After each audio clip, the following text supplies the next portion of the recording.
Good morning and good evening. How are you everybody? നിങ്ങളെല്ലാവരും സുഖമായിരിക്കുന്നു എന്ന് വിശ്വസിക്കുന്നു.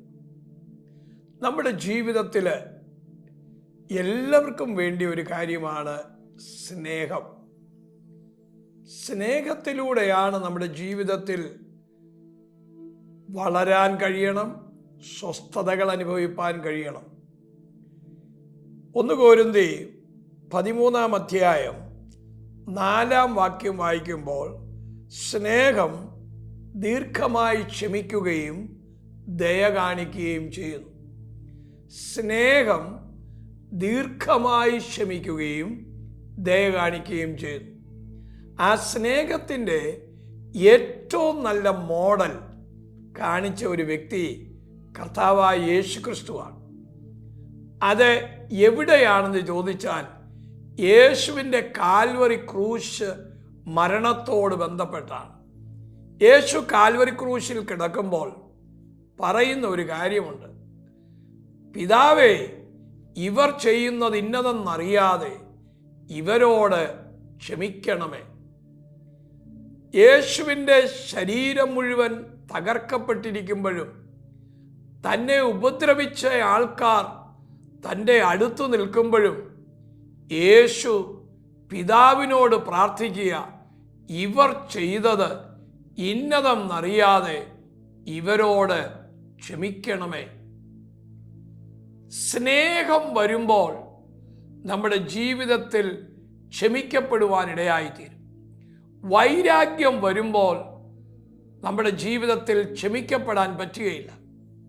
നമ്മളെ ദ്രോഹിച്ചവരോട്, നമ്മളെ ചതിച്ചവരോട്, നമ്മളെ ജീവിതത്തിൽ ചീറ്റ് ചെയ്തവരോട്, നാം ചെയ്യാത്ത കാര്യം ചെയ്തു എന്ന് പറഞ്ഞ് നമ്മെ തകർക്കാൻ ശ്രമിച്ചവരോട് നമ്മുടെ സ്നേഹം വർദ്ധിച്ചു വരട്ടെ.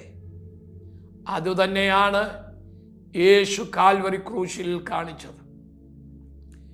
കുടുംബ ജീവിതത്തിലും ഫാമിലി ലൈഫിലും ഹസ്ബൻഡ് ആൻഡ് വൈഫ്, പേരൻസ്, കുഞ്ഞുങ്ങൾ എല്ലാവരും തമ്മിൽ നല്ല സ്നേഹമുള്ളവരായി ജീവിക്കണം. സ്നേഹമില്ലാത്തതിൻ്റെ പേരിൽ ആത്മഹത്യ നടക്കുന്നു. സ്നേഹം നശിക്കുമ്പോൾ ഉണ്ടാകുന്ന വാക്കുകൾ അനേകരെ തകർത്ത് കളയുന്നു. ദേഷ്യം കയറുമ്പോൾ ആ വാക്കുകൾ നിമിത്തം ഒരുപാട് പേരെ തകർത്ത് കളയുന്നു. നമ്മുടെ ജീവിതത്തിലെ വാക്കുകൾ കൃപയോടുകൂടിയതും ഉപ്പിനാൽ രുചി വരുത്തുന്നതുമായി മാറട്ടെ. കർത്താവ് സ്നേഹം പഠിപ്പിച്ചതുപോലെ, കർത്താവ് സ്നേഹത്തിൻ്റെ മാതൃക കാണിച്ചതുപോലെ, കർത്താവ് കാൽവരി ക്രൂശിൽ കിടന്ന് പറഞ്ഞ വാക്കുകൾ പോലെ മറ്റുള്ളവരെ സ്നേഹിക്കുക, മറ്റുള്ളവരെ കരുതുക, മറ്റുള്ളവർക്ക് വേണ്ടി പ്രവർത്തിക്കുക, സെർവ് ചെയ്യുക. നമ്മുടെ കർത്താവ് വരാറായി. കാൽവരി ക്രൂശിൽ യേശു മരിച്ചത് എന്നെയും നിങ്ങളെയും സ്നേഹിക്കുന്നത് കൊണ്ടാണ്. ആ സ്നേഹം നമ്മളിലേക്ക് വന്നത് നാം ഇതിനു മുമ്പായിരുന്ന പാവവഴികളിൽ കിടക്കുന്ന അനേകര് വേൾഡിൽ സഞ്ചരിച്ചു കൊണ്ടിരിക്കുന്നു. അങ്ങനെയുള്ള പാപികൾ രക്ഷിക്കപ്പെടുവാൻ വേണ്ടി ഉള്ള പ്രാർത്ഥനയും ഒരു സ്നേഹവും നമ്മുടെ ജീവിതത്തിൽ ഉണ്ടാകണം. ക്രിസ്തുവിൻ്റെ സ്നേഹം നമ്മളിൽ വരുമ്പോൾ സുവിശേഷീകരണത്തിൻ്റെ വ്യാപ്തി വർദ്ധിക്കും. സുവിശേഷീകരണം ശക്തിപ്പെടും. മറ്റുള്ളവരെ സ്നേഹിപ്പാൻ ഇടയായിത്തീരും. പക വെച്ചുകൊണ്ടിരിപ്പാൻ നമുക്കൊരിക്കലും സാധിക്കുകയില്ല. ഇന്ന് ഈ വചനം കേൾക്കുമ്പോൾ ക്ഷമിക്കപ്പെടുന്ന ഒരു ഹൃദയം, സ്നേഹിക്കുന്ന ഒരു ഹൃദയം,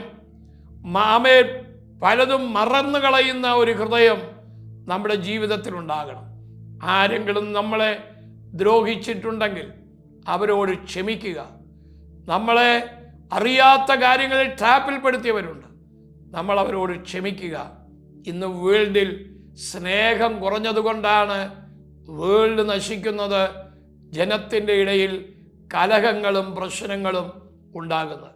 ക്ഷമിക്കപ്പെടാത്തത് കൊണ്ട് മറ്റുള്ളവരെ തകർക്കാൻ എന്തും ചെയ്യുന്നു, എന്തും പ്രവർത്തിക്കുന്നു.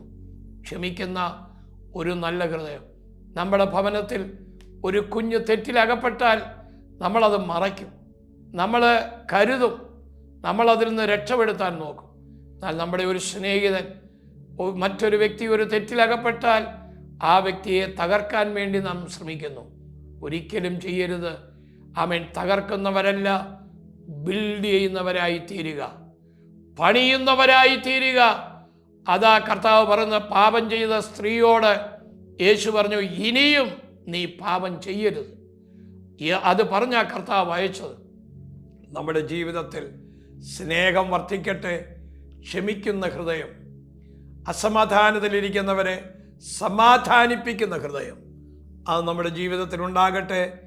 ആമേൻ. സ്നേഹത്താൽ നിറഞ്ഞു കവിയ, ആമേൻ.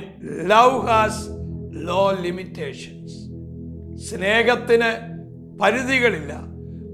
അതിർവരമ്പുകളെ കവിഞ്ഞ് സ്നേഹിക്കുന്ന ഒരു നല്ല സ്നേഹം നമ്മുടെ ജീവിതത്തിൽ ഉണ്ടാകട്ടെ. Overflowing love, endless love, agape love, ആ ഒരു വലിയ സ്നേഹത്താൽ നിറയാം. നമുക്ക് പ്രാർത്ഥിക്കാം. സ്നേഹിക്കുമ്പോൾ ഫ്രിക്ഷൻസ് മാറും, സ്നേഹിക്കുമ്പോൾ രോഗങ്ങൾ മാറും, സ്നേഹിക്കുമ്പോൾ യൂണിറ്റി ബിൽഡ് ചെയ്യും, സ്നേഹിക്കുമ്പോൾ ആമേൻ ഐക്യതയ്ക്ക് ഉറപ്പ് വരും. നമ്മുടെ ജീവിതത്തിൽ സ്നേഹത്തിലേക്ക് മടങ്ങി വരാം. ഞങ്ങളുടെ കർത്താവേ, ഇന്ന് ഈ സമയം അങ്ങയുടെ സന്നിധിയിലായിരിക്കുന്ന, ഈ വചനം കേൾക്കുന്ന, ഈ മലക് യൂട്യൂബ് ചാനൽ കണ്ടുകൊണ്ടിരിക്കുന്ന അങ്ങയുടെ മക്കളുടെ ജീവിതത്തിൽ സ്നേഹവും സൗഖ്യവും സമാധാനവും എല്ലാം ദൈവം കൽപ്പിക്കണം. അങ്ങയുടെ കരങ്ങളിലേക്ക് ഏൽപ്പിക്കുന്നു. ബ്ലസ് ചെയ്യുന്നു യേശുവിൻ നാമത്തിൽ തന്നെ. സ്നേഹിക്കാൻ മറക്കരുത്, സ്നേഹിക്കാൻ മറക്കരുത്, ക്ഷമിക്കാൻ മറക്കരുത്. വിശ്വസ്തയോടെ മുന്നേറുക. God bless you, love you. August 15-ാം തീയതി 16-ാം തീയതി ഒരു യൂത്ത് കോൺഫറൻസ് നടക്കുന്നു. നിങ്ങളുടെ കുഞ്ഞുങ്ങളെ നിങ്ങൾ ആ മീറ്റിങ്ങിലേക്ക് ഇയർലിയായി വിടാൻ വേണ്ടി ശ്രമിക്കുക. ഇത് ഭാരതത്തിന് മാത്രമല്ല, വേൾഡ് വൈഡായി ഒരു ഉണർവിൻ്റെ എൻഡിലേക്ക് ഇതെത്തിക്കുവാൻ കാരണമായി തീരും. ദൈവം തന്ന സന്ദേശം ഞാൻ നിങ്ങളെ അറിയിച്ചു. നിങ്ങളത് ചെയ്യുക, ഉണരുക. God bless U.